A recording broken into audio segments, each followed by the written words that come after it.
Hello viewers, welcome to compete IQ, your gateway to exam success. आज हम करेंगे top 25 GKGS MCQ PYQ practice set, जिसमें हमने most repeated previous year questions को include किया है। ये सेशन आप लोगों को सभी गवर्नमेंट एग्जामिनेशन में हेल्पफुल होगा, जिसमें भी GKGS पूछा जाता है।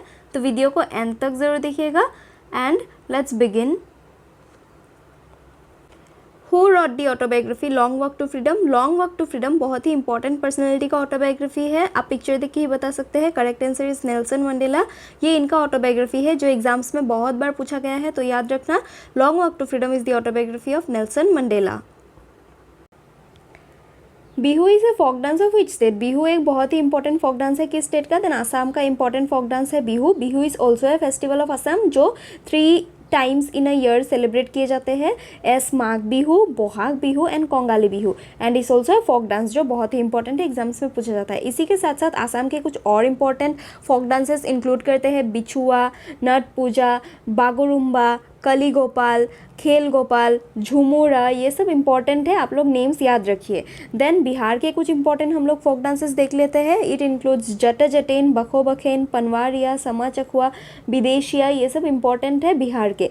छत्तीसगढ़ के गौर मारिया एंड रौत नाचा, ये सबसे ज़्यादा इंपॉर्टेंट है जो पूछा जाता है। अरुणाचल प्रदेश में वांगचो, पासू, पोनिंग, पोपीर, ये सब इंपॉर्टेंट फोक डांसेस है। ऐसे फोक डांसेस पूछे जाते हैं, आप लोग याद रखना। बाकी इस क्वेश्चन का करेक्ट आंसर है Assam. First Indian women to win Grammy award was? First Indian women जिन्होंने ग्रैमी अवार्ड विन किया था वो है Tanvi Shah of India. First Indian women to win Grammy award. अगर सिर्फ फर्स्ट इंडियन पूछे then Pandit Ravishankar is the first Indian person to win Grammy award. He is a sitar player and जिन्होंने रिकी केज का इंपॉर्टेंट नेम है ग्रैमी अवार्ड बोलने से ही, बिकॉज इन्होंने 3 times Grammy award जीता है। ये सभी पॉइंट्स आप लोग याद रखना। एंड इस क्वेश्चन का करेक्ट आंसर है Tanvi Shah. According to which census of India 2011 which state has lowest sex ratio? Which state has lowest sex ratio? Then Haryana has lowest sex ratio and Daman and Diu जो है union territory में lowest sex ratio है। लेकिन अगर इसी में highest sex ratio पूछे, highest sex ratio किस स्टेट का है? then केरला का है highest sex ratio। Haryana is the correct answer। Haryana का sex ratio कितना है?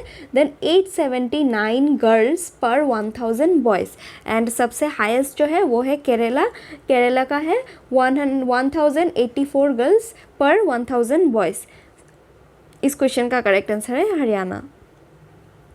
According to census of India which union territory has lowest sex ratio? अभी मैंने बताया अगर union territory then Daman and Diu has lowest sex ratio.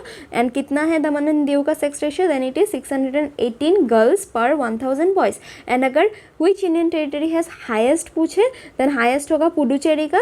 Puducherry has highest sex ratio कितना है? Then 1037 girls per 1000 boys. ये दोनों पॉइंट्स आप लोग याद रखना, पूछा जा रहा है 2011 सेंसस के क्वेश्चंस एंड बहुत ही इंपॉर्टेंट बनते हैं। इसी के साथ next question, Gulabo Sapera is an exponent of? Gulabo Sapera कौन सा डांस करती है? देन कलबेलिया डांस फॉर्म की एक्सपोनेंट है गुलाबो सपेरा। कलबेलिया कहाँ का फोक डांस है? बहुत ही इंपॉर्टेंट फोक डांस है। कहाँ का? देन राजस्थान का बहुत ही इंपॉर्टेंट फोक डांस है कलबेलिया एंड इसकी एक एक्सपोनेंट है Gulabo Sapera. Correct answer Kalbelia. Gangubai Hangal relates to? Gangubai Hangal क्या है फॉलोइंग ऑप्शंस में से? क्लासिकल डांसर है, म्यूजिशियन है, सितार प्लेयर है, वायलिनिस्ट है। Correct answer is Gangubai Hangal. आप पिक्चर देख के बता सकते हैं। She is Hindustani classical musician, Hindustani classical music के साथ एसोसिएटेड है Gangubai Hangal. Which is the autobiography of Sourav Ganguly? Sourav Ganguly का जो ऑटोबायोग्राफी है फॉलोइंग ऑप्शंस में से करेक्ट आंसर है a century is not enough. A century is not enough किसका ऑटोबायोग्राफी है? Then it is the autobiography of Sourav Ganguly. A shot at history ये किसका ऑटोबायोग्राफी है? Then Indian individual first Indian individual Olympic gold winner के autobiography है कौन? अभिनव बिंद्रा। इनके ये किस गेम से एसोसिएटेड है? देन शूटिंग से। ये दोनों पॉइंट्स याद रखना। इनका ऑटोबायोग्राफी का नेम है अ शॉर्ट एट हिस्ट्री। इस क्वेश्चन का करेक्ट आंसर है सौरव गांगुली का autobiography a century is not enough. Mein Kampf is the autobiography of which personality? Mein Kampf जो है हिटलर का ऑटोबायोग्राफी है। Adolf Hitler is the correct answer. Adolf Hitler का autobiography क्या है? Then Mein Kampf. Which type of climate prevails in India? India का climate कौन सा टाइप का है? देन इंडिया में ट्रॉपिकल मॉनसून क्लाइमेट प्रिवेल करता है। Correct answer is tropical monsoon climate. Arid climate कहाँ पे प्रिवेल करता है? देन डेजर्ट रीजन्स में एरिड क्लाइमेट प्रिवेल करता है, एंड जो सी या तो फिर ओशंस के पास के कंट्रीज होते हैं उन सब में temperate climate and also tropic of cancer, tropic of capricorn, longitude, latitude, ये सब डिटरमाइन करता है along with the elevation and sea का नियर बाय एरिया, ये सब टेम्परेट क्लाइमेट डिसाइड करता है। इंडिया का जो है वो है tropical monsoon climate. Who established a unit of horse power? 1 unit horse power का जो किसने फाउंड किया था? Then James Watt is the correct answer? He founded the horse power, the unit of horse power. 1 horse power कितना होता है, ये भी क्वेश्चन पूछा जाता है, आप लोग याद रखना। 1 horse power is equal to 746 watt और 0.746 किलोवाट। ये जो वैल्यू है 746, ये आप लोग याद रखना, बहुत इंपॉर्टेंट है, पूछा जाता है। 1 horse power equal to 746 watts. किसने फाउंड किया था हॉर्स पावर का unit? Then James Watt. In which year 42nd constitutional amendment act was pass? 42nd constitutional amendment act जो है वो 1976 में पास किया गया था। करेक्ट आंसर 1976 है। एंड 1976 के 42nd कॉन्स्टिट्यूशनल अमेंडमेंट एक्ट से जो इंपॉर्टेंट पॉइंट्स पूछे जाते हैं वो है फंडामेंटल ड्यूटीज़ इंट्रोड्यूस किया गया था इंडियन कॉन्स्टिट्यूशन में with the 42nd constitutional amendment act, and preamble में 3 वर्ड्स इंक्लूड किए गए थे, socialist, secular and integrity, SSI। ये दोनों पॉइंट्स आप लोग याद रखना, पूछे जाते हैं एग्जाम्स में। करेक्ट आंसर इसका है 1976। Who led the revolt of 1857 in Bihar? Revolt of 1857 Bihar में कुंवर सिंह ने लीड किया था along with Amar Singh. Amar Singh and Kunwar Singh 2 brothers थे जिन्होंने आरा, एक विलेज है बिहार में, जहाँ से लीड किया था रिवॉल्ट ऑफ 1857 को बिहार से। एंड इस रिवॉल्ट ऑफ 1857 को कहाँ पे स्टार्ट हुआ था एंड कब स्टार्ट हुआ था? देन 10 मई को स्टार्ट हुआ था मेरठ में। मेरठ कहाँ पे लोकेटेड है? देन मेरठ यूपी से स्टार्ट हुआ था। किसने स्टार्ट किया था? देन कदम सिंह ने। कदम सिंह एंड कुंवर सिंह पे आप लोग कंफ्यूज मत हुई है। Kadam Singh started the revolt on 10 May 1857 at Meerut Uttar Pradesh, and Kunwar Singh led the revolt of 1857 in Bihar. And इसको एक और इम्पॉर्टेंट पॉइंट जो है, लोटस एंड ब्रेड जो था ये इसका सिंबल था, symbol of revolt of 1857, lotus and bread. ये दोनों पॉइंट आप लोग याद रखना। इस क्वेश्चन का करेक्ट आंसर है Kunwar Singh. Shri Jagannath Mela is held at? Shri Jagannath Mela किस प्लेस में हेल्ड किया जाता है? Then it is held at Alwar of Rajasthan. तो correct answer is Alwar, Rajasthan. Narendra Modi cricket stadium is located at? Narendra Modi cricket stadium जो है वो अहमदाबाद, गुजरात में लोकेटेड है। तो correct answer is Ahmedabad, Gujarat. ये लार्जेस्ट क्रिकेट स्टेडियम है इंडिया का, जो बहुत ही इंपॉर्टेंट बनता है, इसीलिए आप लोग याद रखना Ahmedabad, Gujarat. The pre monsoon showers are known as dash in Kerala and Karnataka? Pre monsoon, जो मॉनसून से पहले आता है, शावर्स केरला एंड कर्नाटका में, दैट इज़ रेनफॉल, उसको कहा जाता है मैंगो शावर्स, क्योंकि उसी शावर, उसी रेनफॉल में मैंगो के जो फ्लावर्स हैं वो आते हैं। एंड जो मैंगो आने के बाद, जो मॉनसून के बाद जो शावर होता है, उससे coffee and cherry flowers Bloom होते हैं, इसीलिए उस शावर को ब्लोसम शावर कहा जाता है। इंडिया का जो लोकल विंड है, ये एक लोकल विंड है, उसे लू कहा जाता है।